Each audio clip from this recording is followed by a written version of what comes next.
2만 명이 죽는 대구 폭동, 그리고 이어서 제주도 폭동이 일어나고 이북에 수백 대 소련제, 당시 최신 무시무시한 탱크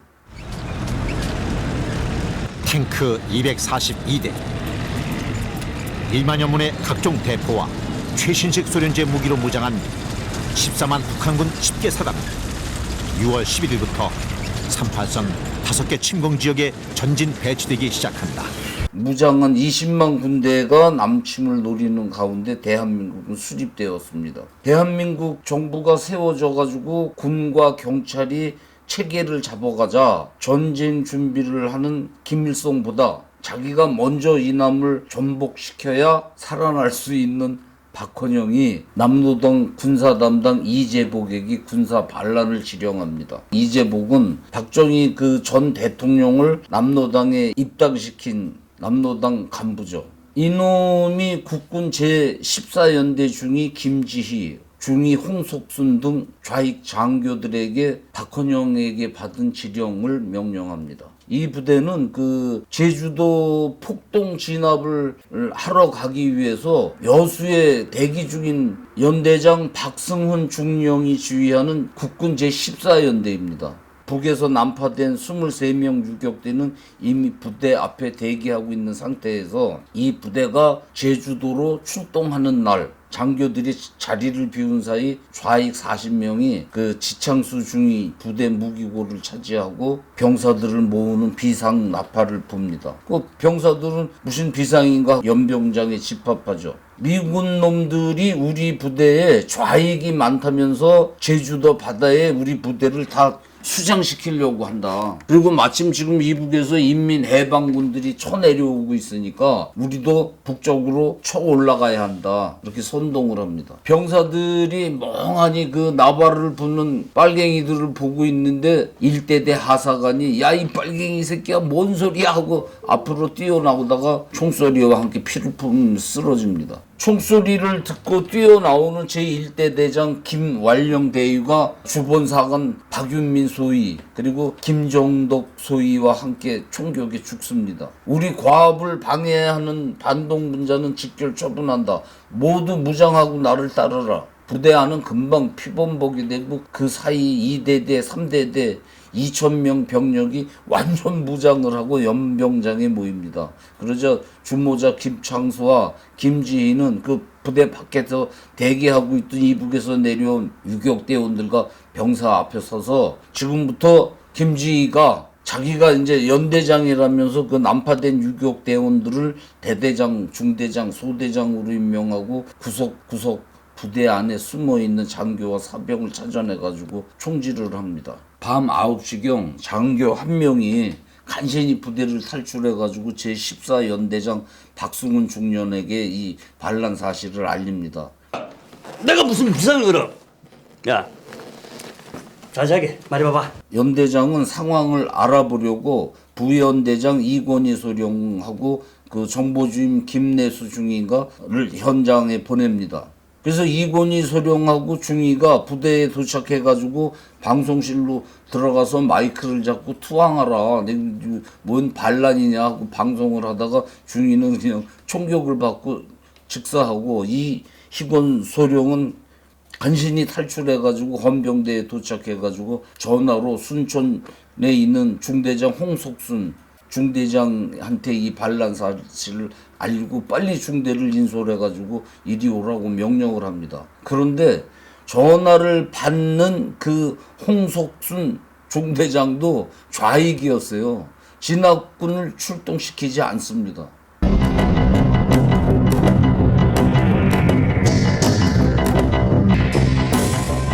드디어 2,000명이 넘는 연대 병력이 반란군이 되어가지고 트럭을 몰고 여수 읍으로 들어갑니다. 그 들어가면서 경찰 200명하고 총격전을 벌이고 그러는데 이때 대기하고 있던 그 여수 읍에 대기하고 있던 학생 600여 명 민간인 등 합쳐가지고 이 반란군에 합세를 해가지고 반란군한테 무기를 받아가지고 같은 폭도들이 됩니다. 여수 사람들은 사방에서 들리는 콩 볶는 총소리 그리고 막 불타는 집들을 보면서 아니 이 아닌 밤중에 왜 날배래 그냥 똥이 마저도 나가지 못하고 배를 떱니다.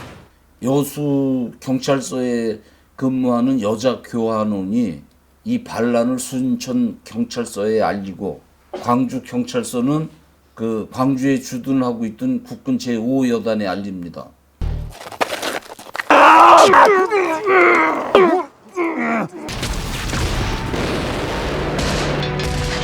5여단 박기병 소령은 서울 6번에 보고하고 연대에 비상을 겁니다.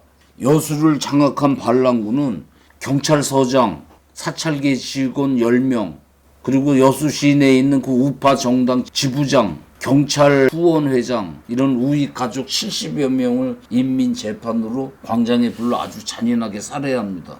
이북에서 내려온 유격조는 그 사병들 배반을 막기 위해서 그들 손에 사람을 잔인하게 죽게 합니다. 사람을 몇 명씩 죽인 자들 그 눈은 보통 사람과 달라진다고 합니다. 이렇게 살인을 하면서 사람을 미치게 하는 거죠. 여수 반란이 일어난 날 마침 이승만 대통령이 일본에 있는 메가더 장군을 만나기 위해서 떠났는데 좌익들은 반란군들한테 이승만이 우리 투쟁에 겁먹고 일본으로 도망갔다고 선전을 하고 반란군들은 기세가 아주 등등해집니다. 여수 군사 반란 소식이 제주도에 전해지자 그 한라산 폭도들도 조금만 더 고생하면 좋은 세상 온다면서 이골짝 저골짝 총들을 쏘고 난리를. 여수를 점령한 민간인과 군인 약 4천 명의 반란군은 무기와 탄약을 열차에 싣고 순천으로 쳐들어갑니다. 여수에서 기차로. 이들이 순천역에 도착해가지고 기다리고 있던 홍석순 중위가 이끄는 중대병력하고 합세를 해가지고 순천 경찰서를 공격하는데 이 반란 보고를 받고 대기하고 있던 경찰 1개소대는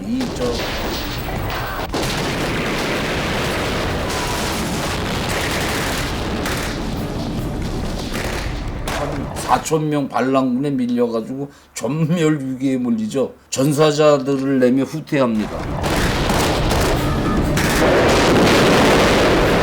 광주에 주둔 중인 국군 4연대는 1개 중대를 뽑아가지고 진압군으로 보내지만 이 중대도 순천에 도착하자마자 장교를 쏴 죽이고 반란군으로. 기가 막힐 일이죠. 순천을 점령한 반란군은 순천 경찰서 앞에서 150여 명의 경찰 주민들이 보는 가운데 총으로 쏴 죽이고 그 순천 검사국장 좌익 박창길 검사는 그 재판소 앞에서 인민 재판을 벌여가지고 양민을 발가벗겨 그 뼈가 튀어나오도록 패 죽이고 어떤 여순경은 빨가벗겨져가지고 시내로 끌고 다니다가 토막에나 죽고 그 이놈들은 이제 눈이 뒤집혀가지고 지네 세상이 왔다고 남의 집에 들어가서 그냥 소 돼지 막 끌어다 바베큐 해쳐먹고 멀겋게 술이 취하면 지나가는 여학생을 그 기와집으로 들어가면 반동이라고 쫓아가가지고 집단 강간하고 그 순천 경찰서 서장 시신을 보면 두 눈이 빼지고 허리가 잘려 토막이 내고 그 오송지서 경찰 30명 빨가벗겨가지고 나무에 매달아 쏴 죽이고 이 반란군이 3일 만에 벌교, 보성, 고흥, 광양, 구례, 곡성 점령합니다.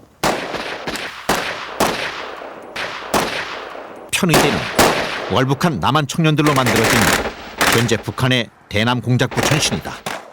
이때 북한에서 이 현상이 난파되어 가지고 반란군 총지휘관으로 순천에 도착합니다. 김일성에게 버림받아가지고 지리산에서 운명을 맞는 남북은 총사령관으로 불리는 이 현상은 충청남도 태생인데 고려대 전신이죠. 보성학교 법과를 다니다가 상해로 가서 공산주의에 물들어가지고 그 귀국해서 박헌영이 만든 조선공산당원이 돼가지고 박헌영하고 같이 노동조합도 조직하고 이러다가 경에 체포돼가지고 7년 이상 복역을 했죠. 총 13년 옥고를 치렀습니다. 이 아주 공산당 골수인데 해방 후 박헌영이 그 가짜 돈 찍다 월북하니까 따라 올라가가지고 박헌영이 차린 그 대남 공작원 양성 교육소 강동 정치학원에서 빨치산 교육을 시키다가 여수 반란이 벌어지니까 그 지휘를 하려고 내려온 겁니다. 이 현상은 일제 때 그 외경을 피해서 도망 다닐 때 지리산에서 도피 생활을 해가지고 지리산을 잘 아는 산꾼이에요. 그 이현상이 6.25 때 인천 상륙작전으로 테러가 막혀가지고 지리산으로 들어온 그 북한군들을 이끌고 6.25 전쟁이 끝난 뒤까지 버티다가 1953년 9월달 그 지리산 빗점골에서 사살되죠. 이 김일성이한테 버림받은 사람이에요. 그 남로당 출신들은 종파 분자, 자기를 그렇게 추종하지 않는다고 해서 남만 폭동의 그 희생물로도 써버리는데 대표적이죠. 이현상이. 이현상이 반란군이 접수한 그 순천에 도착해 보니까 그가 남긴 글에 보면 일제 때에도 이렇게 잔인하지는 않았다. 이성을 잃은 반란군들의 학살된 1000명이 넘는 경찰과 우익들 시체가 시내 방방곳곳에 쌓여 있어. 이렇게 썼습니다. 제주도 폭동에 이어서 여수 순천에서 군사 반란이 일어나자 전 국민은 이제 빨갱이 새끼들이라고 분노를 합니다. 이북에서 탈출해온 탈북민들이 빨갱이라고 했을 때 그 말이 뭔지 몰랐는데 국민은 이때부터 본격적으로 좌파, 좌익을 빨갱이로 부르게 됩니다. 국민들 입에 오른 거죠. 빨갱이란 말이에요. 이승만 정부는 군사 반란이 일어난 지 4일 만에 여수 순천 지역에 계엄령을 내리고 육군 송호송 준장을 총사령관으로 무력 진압을 명령합니다. 광주, 전주, 대전, 군산, 마산, 대구 주둔하고 있던 국군 10개 대대 수천 병력이 순천을 포위하고 공격을 시작합니다. 이현상은 지역 좌익들, 민간인 좌익들을 무장시켜가지고 저지선을 만들어 그들로 하여금 토벌대를 맞게 하고 저는 주력 부대를 이끌고 지리산으로 들어갑니다. 국군이 순천읍에 진입하자 이 민간 좌익들이 기관총 설치해놓고 국군한테 총질을 합니다. 이때 국군을 지휘하는 거는 태평양 전쟁을 치른 미군 장교들이었어요. 그 경험 풍부한 미군 장교들이었거든요. 일식집 2층에 숨어가지고 총질을 하는 걸 보고 미군이 오케이 집을 통째로 날려라. 그러면 이제 국군이 미제 박격포로 건물을 폭파하고 장갑차가 들어가고 제압을 합니다. 이런 전투 중에 한병선 그 이 연대장은 자신한테 총질하는 여학생을 잡게 돼요. 근데 그 여학생이 내일이면 인민군인들이 와서 니네들 다 죽여 이 새끼들이 악을 쓰더라는 겁니다. 그거를 똑바로 뜨고. 그래서 그 여학생을 앞세워가지고 그 여수 중학교에 가보니까 요 또래 여학생 200여 명이 총, 죽창, 식칼, 도끼, 낫 이런 걸 들고 모여 있는 거야. 이제 가서 싸우자고. 그걸 주동하는 놈이 그 담임 선생 좌익. 그 선생 바로 현장에서 쏴 죽이고 얘들 돌려 보냈는데.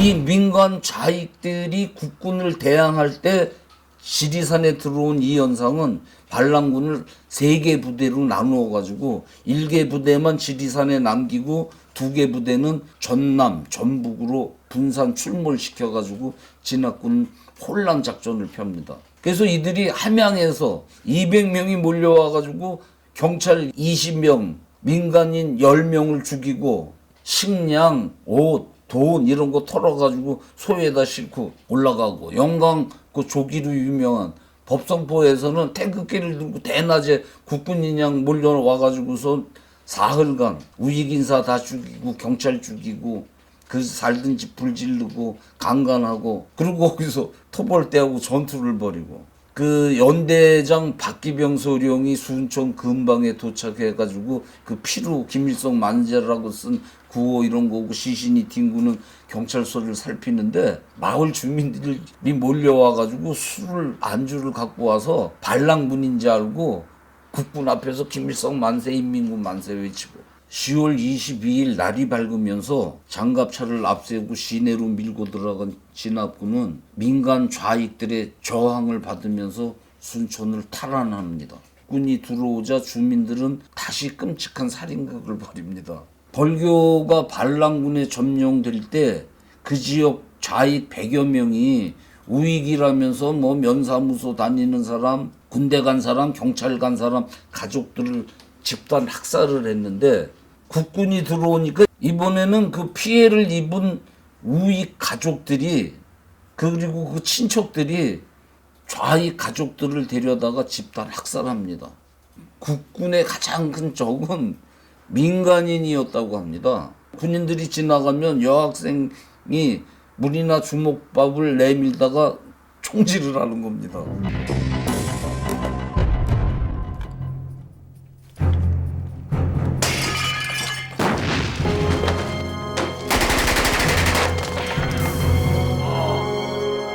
결국 국군은 이 난리를 죽이면서 반란군 수백 명 사살하고 민간 등 반란군 1000명을 생포해가지고 순천을 탈환합니다.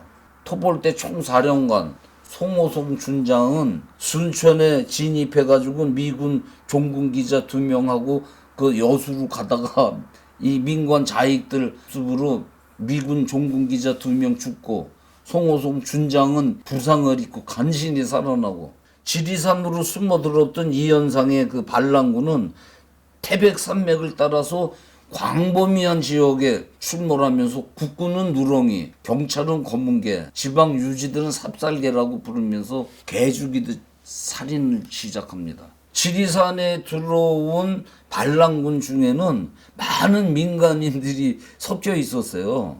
사람을 죽이고 산으로 도망가는 그 폐병든 아들을 따라서 입산한 어머니도 있고 딸을 찾아 들어온 사내도 있고 선생 따라 들어온 여학생도 있고 강제로 잡혀온 마당새들도 있고 다양했습니다. 그리고 지리산 주변 마을들은 이때부터 풍지박살이 납니다. 그 공비들이 산에서 내려다보면서 진압군이 어디로 가나 동태를 살피다가 밤만 되면 마을에 내려와가지고 식량, 사람 잡아가고 이러는데 그때 이제 마을에 인공기가 달리잖아요.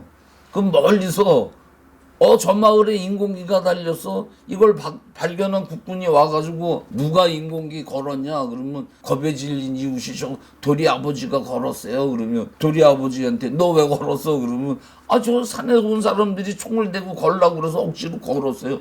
나 두말할 거 없어. 땅 쏴 죽입니다. 그리고 한 가족을 불러가지고 남정네가 없으면 니네 남정네 다 산으로 같이 간주하고 처벌합니다. 무지막지한 민도였습니다. 그 특히 이북에서 빨갱이들한테 부모 형제를 살해당하고 탈출해온 청년들, 서북 청년단이 진압에 앞장섰는데 이들이 이런 과잉지압을 많이 했어요. 그 반란군들하고 총격전을 할 때 국군은 겁을 먹고 그냥 하늘에다 총을 쏘고 몸을 숨기고 이러는데 이 서북 청년단은 지들이 뭐 쏴라 내가 들어갈게 뛰어 들어가가지고 다 제압을 하고 이러니까 미군들 국군들도 얘들을 선봉대에 세우는 거죠. 그래서 들어가가지고 그냥 닥치는 대로 막 죽이는 거예요. 빨갱이라고. 그래서 국군이 또 빠져나오면 산에 있는 놈들이 내려와서 도린의 가족 밀고 한 이웃을 낫으로 죽이고 그 가족 반란군 따라서 산으로 들어가고 평화롭던 마을이 생지옥이 되는 겁니다. 비극이죠. 이 대목에서 우리가 좀 분명히 해야 될 것은 이 비극의 원인, 이 과잉 진압을 하게 된 발단 원인은 김일성이 박헌영이 좌파들에게 있는 거죠. 근데 지금 우리나라 국민들은 이 근본적 원인은 모르고 빨갱이들이 민중봉기라고 하니까는 국군이 민간인을 무차별 학살한 것만으로 빨갱이들은 부각을 시키고 국민들은 그걸 상식으로 여기게 되었습니다. 전라도 지역이 지옥이 될 때 이번에는 경상도 대구에서 또 군사 반란이 벌어집니다.